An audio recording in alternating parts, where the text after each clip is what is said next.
Bom, pessoal, hoje vamos falar sobre os ETFs, os nossos fundos de índice.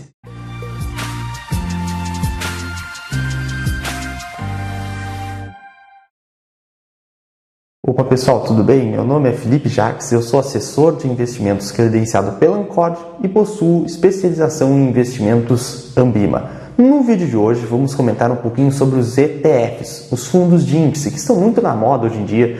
Acredito que muitos de vocês podem já ter ouvido falar ou já investem até mesmo em ETFs, mas vamos ver as suas principais características. Começando aqui pela sigla, ETFs, o que isso significa? Essa sigla remete a Exchange Traded Funds. Traduzindo, fazendo uma tradução aqui bruta para o português, seriam fundos de investimentos negociados na bolsa. E aqui vem uma característica muito bacana dos ETFs. Porque eles possuem duas características principais. Eles possuem a estrutura de um fundo de investimento, porém a sua dinâmica de negociação é como se fosse a de um ativo, como se fosse a de uma ação. Então, o que seria a estrutura de um fundo de investimento? Quando você faz investimento, por exemplo, em um fundo, você comprando uma cota desse fundo, você pode ter uma exposição a diversos ativos com apenas uma única cota, uma única aplicação. Como, por exemplo, um ETF muito famoso aqui no Brasil, o BOVA11. Se você compra uma cota de BOVA11, você vai estar exposto a diversos ativos, como, por exemplo, a Petrobras, a Vale do Rio Doce, a Ambev, a WEG, a Lojas Renner, entre várias outras grandes empresas aqui do Brasil. Então, essa é uma característica de um fundo de investimento. É como se fosse um potinho. Você coloca o seu dinheiro nesse potinho, várias outras pessoas fazem uma comunhão de recursos, juntam dinheiro nesse potinho, e dentro desse potinho vem um gestor e faz as aplicações desses recursos que entraram no potinho em vários ativos de acordo com a política de investimento do fundo. Então, um fundo de investimento nada mais é do que a comunhão de recursos dentro de um fundo que é gerido por uma figura conhecida como gestor que compra ativos para a carteira desse fundo. Então, essa estrutura de fundos de investimento é muito bacana porque ela possibilita uma diversificação, mesmo com poucos recursos. Então, se eu não tenho dinheiro para, de repente, estar comprando uma ação da Petrobras, uma da Vale, uma da Ambev, uma da WEG individualmente, o que eu posso fazer? Eu posso, com em torno ali de 120, 150 reais, eu consigo comprar a cota de um ETF, por exemplo. Vamos pegar aqui o BOVA11 de exemplo. Comprando, então, uma cota de BOVA11, eu consigo estar amplamente diversificado em várias empresas. Então, tanto no setor bancário, as empresas do setor de energia, as empresas como Petrobras, Vale, as gigantes aqui do Brasil. Então, com uma única cota do BOVA11, você consegue estar exposto às maiores empresas aqui do Brasil. Então, isso é uma característica dos ETFs, os fundos de índice. Com uma aplicação, você consegue tirar proveito dessa estrutura de um fundo de investimento que é diversificado. Porém, a dinâmica de negociação que ele possui, que os ETFs possuem, é como se fosse de uma ação. Então, quando você quer comprar ou vender uma cota, você vai comprar ou vender pelo preço em tela, pelo preço com a cotação em tempo real, porque a marcação a mercado desses fundos é feita ao vivo, em tempo real. Então, o preço que você vai estar pagando pela cota ou vendendo, você consegue ver isso na tela do seu home broker. O home broker é uma plataforma que dá acesso à bolsa de valores. Então, por meio do home broker, você consegue ver a cotação em tempo real do ETF, quanto que estaria para você estar comprando uma cota, quanto estaria para estar vendendo, assim como acontece com as ações. Então, pessoal, isso é uma característica muito legal, porque te permite fazer entradas e saídas rápidas dos ETFs se você quiser. Eu quero comprar num dia que estiver caindo 2% de queda e assim que estiver dando 1% acima desse meu preço, eu quero estar vendendo. Você consegue fazer isso com uma dinâmica como se fosse de ação, colocando ordens de compra, ordens de venda, com a precificação em tempo real, em tela, na tela do seu computador, do seu home broker. Então, essa característica é muito bacana, porque os fundos comuns, os fundos destinados ao varejo em geral, que não são ETFs, ou seja, os fundos comuns, quando você faz uma aplicação, existe uma coisa chamada período de conversão da cota, que é o tempo que vai demorar para você saber o valor da sua cota de compra e o valor da sua cota de venda. Então, por exemplo, pega aqui um período de conversão da cota de D+4, ou seja, demora 4 dias úteis para você descobrir qual foi o valor da cota que você pegou na sua compra ou na sua venda. Também é chamado de período de cotização ou descotização, quando é o caso de solicitação de resgate. Então, em um fundo comum, quando você realiza uma aplicação, nesse exemplo aqui, um fundo com data de conversão, período de conversão em D+4, mas pode variar, pode ser D+2, D+3, enfim. Nós vamos pegar aqui de exemplo hipotético um fundo comum, que não é ETF, com prazo de conversão da cota em D+4. Você olha, poxa, hoje a bolsa está caindo 2%. Eu quero estar realizando uma entrada porque eu acho que a bolsa está caindo bastante, eu quero comprar aqui na baixa. O que você faz? Você aplica recursos nesse seu fundo comum, que não é um ETF. Porém, vai demorar até 4 dias úteis para você saber o valor de compra que você vai ter pago nessa sua aplicação.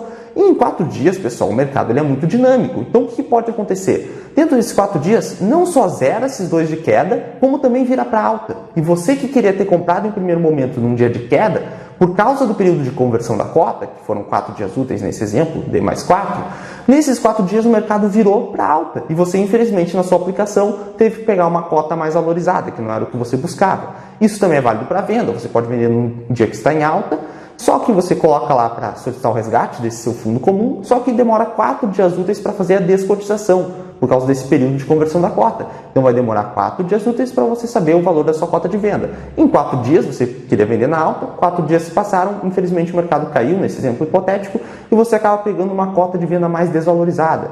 Então nos ETFs isso não acontece. Por quê? Porque a cotização e a descotização é em tempo real, é em tela, porque a dinâmica de negociação de um ETF é como se fosse de um ativo comum negociado em bolsa, como se fosse uma ação, por exemplo. Então isso é muito interessante dos ETFs, permite a gente traçar várias estratégias em cima disso, porque os ETFs eles não têm uma especulação desse período de conversão da cota. Nos ETFs isso não acontece, porque o preço dele é em tempo real, ele é negociado como se fosse um ativo. Então os ETFs têm a vantagem da estrutura de um fundo de investimento, porém com a dinâmica de negociação de um ativo. Pessoal, os ETFs aqui no Brasil, eles também são conhecidos como fundos de índice. E por que isso? Até mesmo na classificação da CVM consta ali fundos de índice. Por quê, pessoal? Porque os ETFs, eles tomam um determinado índice de referência e tentam replicar o seu desempenho, replicar a sua rentabilidade. Então, os ETFs, eles possuem normalmente gestão passiva.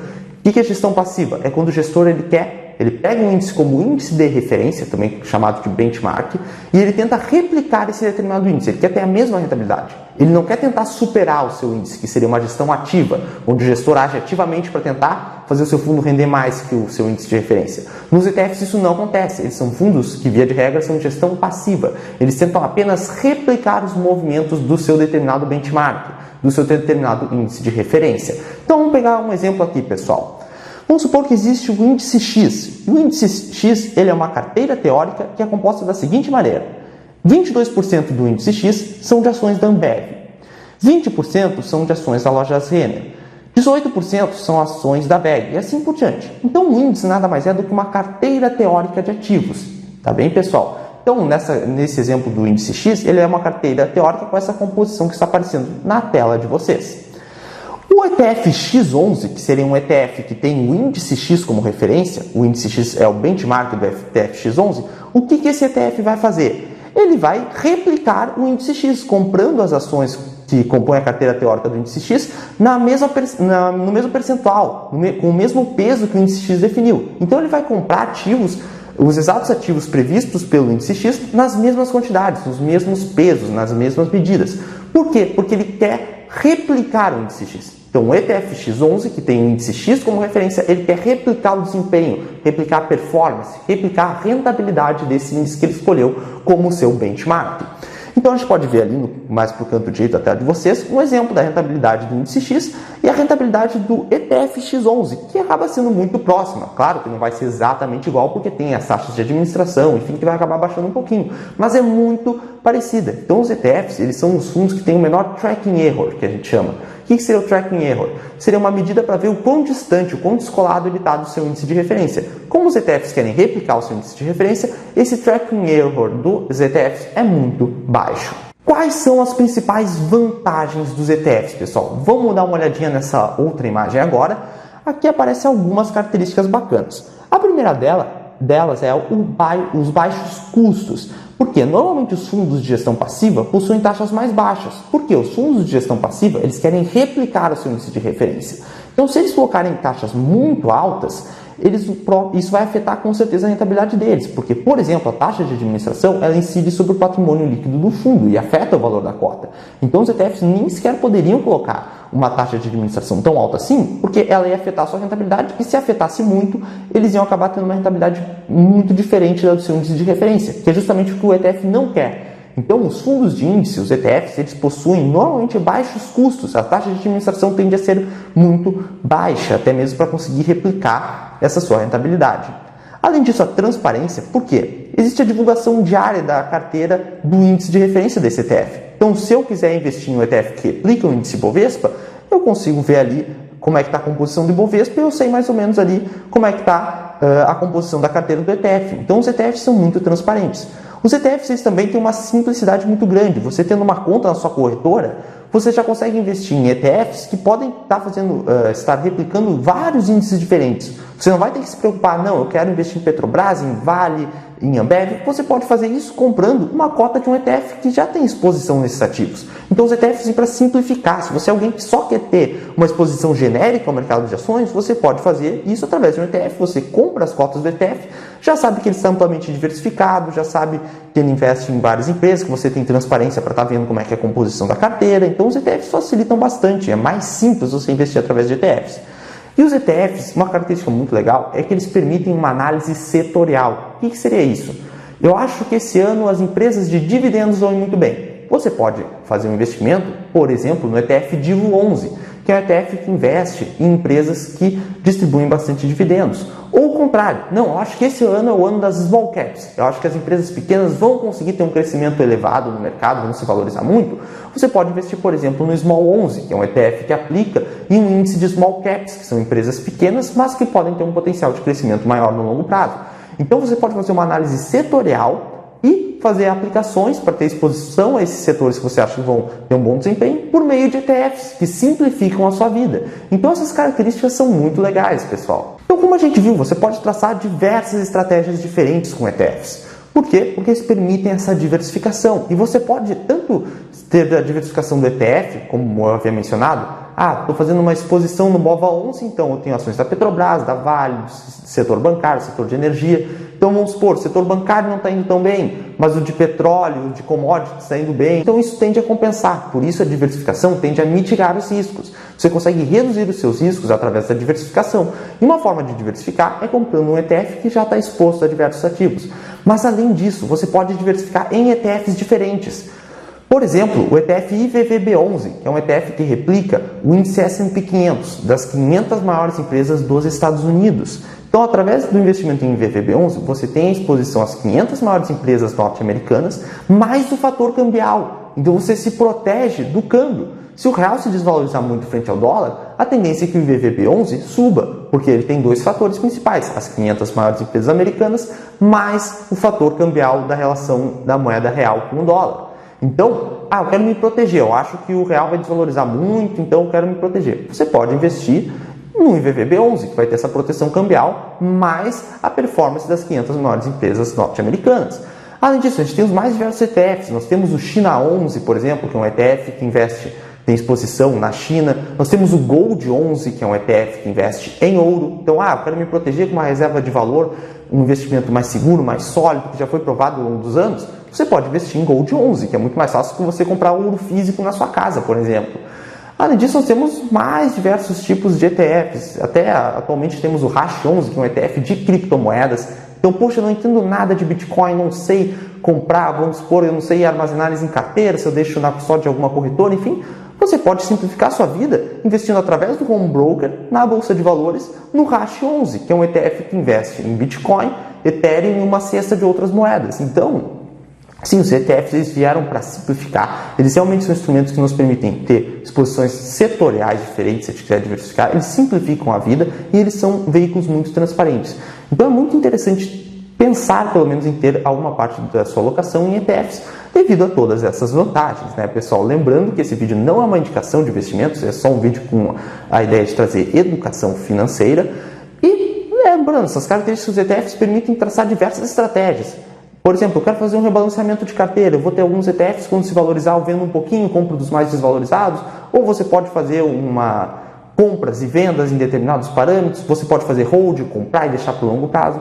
Então, as características dos ETFs permitem traçar várias estratégias diferentes. Falando um pouquinho sobre tributação, nosso foco aqui é mais de renda variável, então vamos falar dos ETFs de renda variável.